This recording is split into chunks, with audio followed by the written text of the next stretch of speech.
You're questioning everything: your memory, your sanity, your worth. Someone close to you makes you feel small without saying anything directly cruel. They twist your words, deny things you know happened, make you apologize for things you didn't do. And the worst part? You can't explain it to anyone because it sounds crazy when you try. You're not losing your mind. You're being systematically destroyed by someone who knows exactly what they're doing. These people use the same 7 tactics, refined over years of practice. Once you see the pattern, you can't unsee it. They came into your life like a hurricane. Intense, overwhelming, perfect. You've never experienced anything like it. The constant texts, the compliments, the way they seem to read your mind. They say you're different from everyone they've ever met. Soulmates. Destiny. Forever, all within the first few weeks. Your friends might warn you it's moving too fast. You brush them off. They don't understand. This person gets you in a way no one else does. That feeling? That's your brain on dopamine, and they know it. See, narcissists don't fall in love. They create an illusion of it. They study you during those early conversations, your insecurities, your past heartbreaks, your dreams. Then they become exactly what you need. Had a partner who was cold and distant. This one is warm and affectionate. Felt invisible in your last relationship. This one makes you the center of their universe. Wanted adventure? They're spontaneous and exciting. They're not being authentic, they're performing. The psychology behind this is simple but brutal. When you're flooded with this much positive attention, your brain forms an addiction. You become dependent on their approval, and once that dependency is established, they can start withdrawing it. That's when phase 2 begins. Sarah thought she'd finally found the right person. He sent flowers to her office, wrote her poems, told her he loved her by week 3. His ex-girlfriends were all crazy and didn't appreciate him. Sarah felt lucky she would be different. 3 months in, he stopped replying to texts for hours, criticized her clothes, got angry when she spent time with friends. When she asked what changed, he called her needy and said she was ruining things. She tried harder, dressed differently, cancelled plans with friends, became smaller and quieter. Nothing worked, because nothing was ever going to work. The warm, attentive person from the beginning was never real. That was just the bait. Real relationships build slowly. There's consistency, respect for boundaries, time to actually know each other. If someone is promising you the world before they know your last name, walk away. The intensity feels like passion, but passion doesn't require you to abandon your life, your friends, your sense of self. Love doesn't move this fast. Manipulation does. Watch for these specific signs. They push for commitment quickly. They mirror everything you say. They share trauma or deep secrets unusually early to create false intimacy. They isolate you from friends and family under the guise of wanting alone time, and they use extreme language constantly. You're perfect, they're obsessed, you're their everything. If you're in the love bombing phase right now, you probably won't believe me. That's how effective it is. But bookmark this.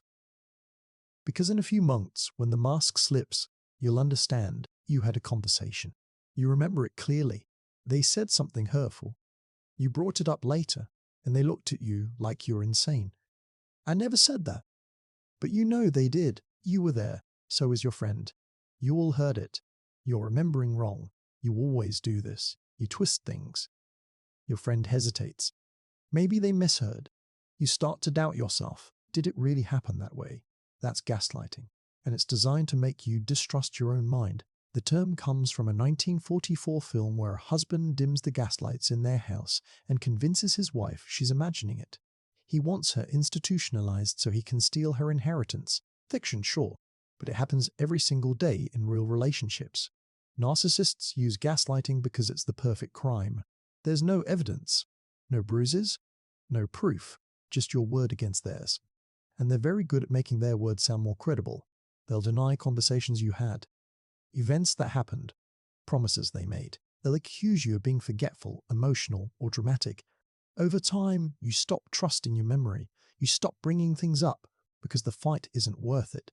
You become passive, compliant, easy to control. The damage goes deeper than you think.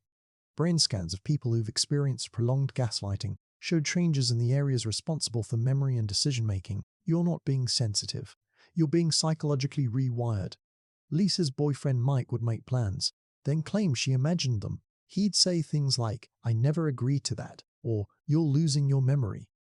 When she got upset, he'd suggest therapy, not for his behavior, but for her mental health. She started recording their conversations on her phone, just to prove to herself she wasn't crazy.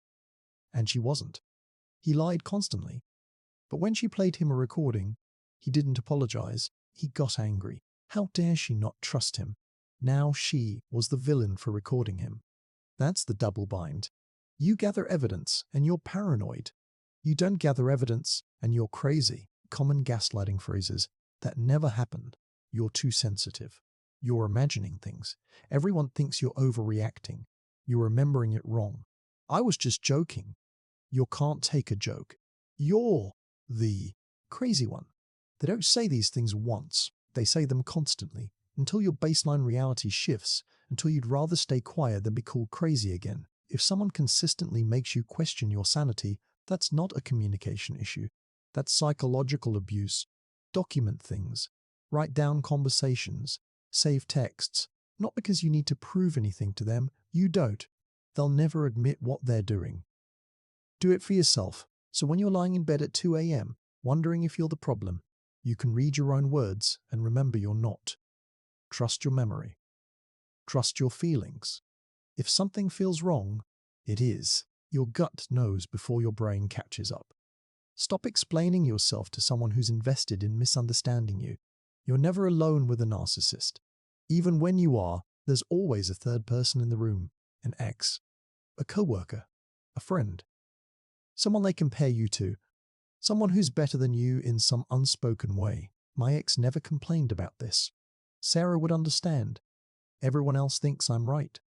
They're creating competition where none should exist, and you're losing a game you didn't know you were playing. This is called triangulation.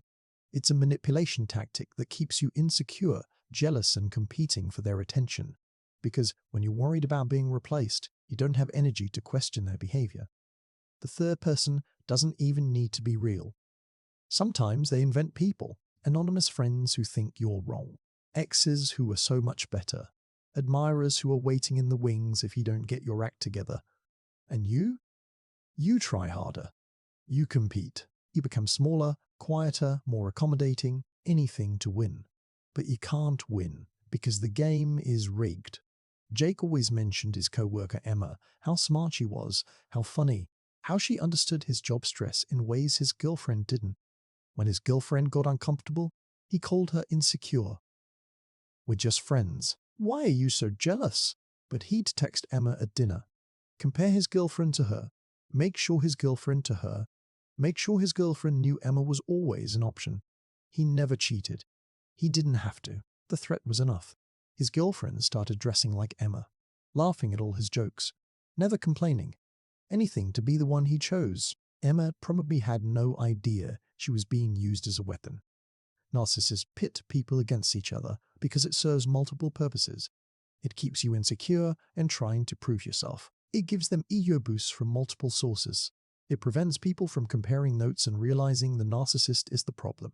And it creates chaos, which they thrive in. Red flags, they constantly mention someone else's name. They compare you unfavorably to others. They share details about your relationship with third parties who have no business knowing. They create love triangles or competition. They flirt openly and call you jealous when you react. They refuse to set boundaries with people who disrespect your relationship. Healthy relationships don't involve competition.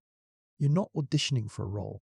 You're not replaceable. If someone makes you feel like you are, they're showing you exactly how they see you as an object they can swap out whenever they want an upgrade. Stop competing. You deserve someone who chooses you clearly and consistently, not someone who makes you fight for scraps of their attention. They cheat, so they accuse you of cheating. They lie, so they call you a liar. They're angry and cruel, so they say you're the one with anger issues. Whatever they're doing, they blame you for it. This is projection, and it's one of the most confusing tactics because it flips reality upside down. A narcissist can't handle their own flaws. Their ego is too fragile. So instead of facing what they've done, they throw it onto you. They transfer their guilt, their shame, their mistakes. All of it lands on you. And because they accuse you with such confidence, such conviction, you start to wonder if they're right. Maybe you are the problem. Maybe you are too jealous, too angry, too difficult. You're not. They're just deflecting. Marcus was glued to his phone. Secret passwords. Deleting messages. His girlfriend asked about it once. He exploded. Why are you so obsessed with my phone? Who are you texting? You're the one acting suspicious. She wasn't texting anyone, but he was so aggressive in his accusation that she started defending herself. The conversation shifted from his shady behavior to her insecurity. He flipped the script perfectly. 2 months later, she found out he'd been messaging 3 different women. When she confronted him, he said, "You pushed me to it with your paranoia." He cheated, but somehow it was her fault. Projection serves 2 purposes. It deflects blame away from the narcissist, and it puts you on the defensive. Once you're defending yourself against false accusations, you're not questioning their behavior anymore. They've successfully changed the subject. Watch for these patterns. They accuse you of the exact thing they're guilty of. They get extremely defensive when questioned about anything. They flip arguments so you end up apologizing for their mistakes. They call you names that actually describe them. Selfish, manipulative, cruel. When someone accuses you of something you didn't do, don't defend yourself. Ask questions instead. Why do you think that? What evidence do you have? Make them explain, because they can't. They're just throwing smoke to cover their tracks. You're not paranoid for noticing patterns. You're not crazy for asking questions. And you're certainly not responsible for their behavior, no matter how convincingly they blame you. You did something wrong. You're not sure what, but they've stopped talking to you. No explanation, no conversation, just silence. You text. They don't reply. You call. Straight to voicemail. You apologize for things you didn't do, just to make it stop, and still nothing. Days pass, maybe weeks. You're losing your mind. What did you do? How do you fix it? That's exactly what they want you to feel. The silent treatment is emotional abandonment. It's punishment designed to make you so uncomfortable that you'll do anything to end it. And when they finally speak to you again, you're so grateful you don't even remember why you were upset with them in the first place. It's control disguised as peace. Healthy people communicate. They say, "I need space," or "I'm upset about this." They don't vanish for weeks and make you beg for scraps of attention.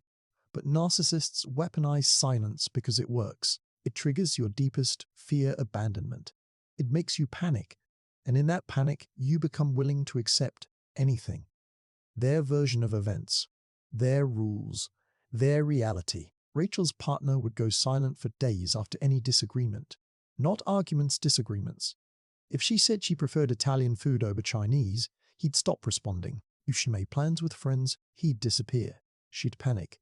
Send long apology texts, cancel her plans, do anything to get him to talk to her again. When he finally responded, he'd act like nothing happened. No acknowledgement of how cruel he'd been, just back to normal until she messed up again. She walked on eggshells constantly, never expressed preferences, never made plans, never disagreed, because silence was worse than giving up her voice. The silent treatment isn't someone taking healthy space, it's punishment. And you can tell the difference by one thing: communication. Someone taking space will say, "I need time to think. I'll talk to you tomorrow." Someone punishing you will just disappear and let you suffer. If someone shuts you out as punishment, don't chase them. I know every instinct in you wants to fix it, but you can't fix someone who's using your fear against you. Let them sit in their silence. And while they do, ask yourself if you want to spend your life walking on eggshells around someone who treats communication like a weapon. You did exactly what they asked. You changed. You improved. You met their expectations. And now the expectations have changed. You can never win because the finish line keeps moving. Whatever you do, it's never enough. They'll always find something else you're failing at. That's the goalpost shift. And it's designed to keep you chasing approval you'll never receive. When you first started dating, they wanted you to spend more time together. So you did. You made them your priority. Now they say you're clingy. They wanted you to be more social, so you went out with friends. Now they say you don't value the relationship. They wanted you to dress up more, so you did. Now you're trying too hard. Nothing satisfies them, because satisfaction was never the goal. Control is. David's girlfriend constantly complained he didn't help around the house, so he started doing dishes, laundry, cooking. She then criticized how he folded towels. He learned the right way. She said he didn't clean the bathroom well enough. He deep cleaned it. She found dust on a ceiling fan he didn't know existed. It could never do enough. The bar kept rising. And every time he met it, she'd invent a new one. He wasn't in a relationship. He was in a performance review that he was always failing. Narcissists move goalposts because it keeps you off balance. You're so busy trying to please them that you don't notice they're draining you. You're running a race with no finish line, and exhaustion is the point. Signs they're shifting goals. You meet their requests, but they're still unhappy. They change what they want without acknowledging. They asked for the opposite before. They criticize you for the same things they praised you for earlier. Nothing you do is ever good enough. They always find new problems instead of acknowledging improvements. Stop chasing their approval. You'll never get it. They don't want you to succeed. They want you to keep trying. Because as long as you're trying to earn their love, you're under their control. Real partners appreciate effort. They acknowledge growth. They don't constantly move the target just to watch you miss. If you're exhausted from trying to be enough for someone, that's your answer. You are enough. They're just never going to admit it. They paint beautiful pictures of your future together. Marriage, kids, the house you'll buy, the trips you'll take, the life you'll build. You're planning, dreaming, waiting. But that future never comes because it was never real. This is future faking, making promises they have no intention of keeping just to keep you hooked. They know what you want: a commitment, stability, partnership. So they dangle it in front of you like a carrot, just close enough that you keep walking toward it, just far enough that you never actually reach it. Years pass, you're still waiting for the engagement, the move, the change they promised. Meanwhile, they benefit from your loyalty without actually giving you what they promised. When you bring it up, they get defensive. Why are you rushing me? You're so focused on the future you can't enjoy the present. I said we'd do it eventually. Stop pressuring me. So you wait longer. Make more excuses. Tell yourself it'll happen when the time is right. But the time will never be right because they never meant it. Nicole's boyfriend talked about marriage constantly, showed her rings, discussed wedding venues. For 3 years, she turned down job offers in other cities because he said they were building a life together there. He never proposed, never even bought a ring. When she finally confronted him, he said she was obsessed with timelines and ruining the relationship with pressure. She gave up opportunities, put her life on hold, all for a promise he never intended to keep. Future faking works because hope is powerful. You stay through bad behavior because you believe better days are coming. You tolerate disrespect because you're invested in the future they described. You ignore red flags because you don't want to lose the life they promised. But that life doesn't exist. It never did. Red flags, they make big promises, but take no action. Timelines constantly shift. They get angry when you ask about progress. They blame you for pressuring them when you mention their own promises. Years pass with no movement toward shared goals. Stop waiting for someone to keep promises they made to control you. If they wanted to marry you, they would. If they wanted to commit, they would. If they wanted the life they described, they'd be building it. Words are easy. Action is truth. Watch what they do, not what they say. You've seen the pattern now. Love bombing to hook you, gaslighting to confuse you, triangulation to make you compete, projection to blame you, silent treatment to punish you, moving goalposts to exhaust you, future faking to trap you. 7 tactics, same playbook, different faces.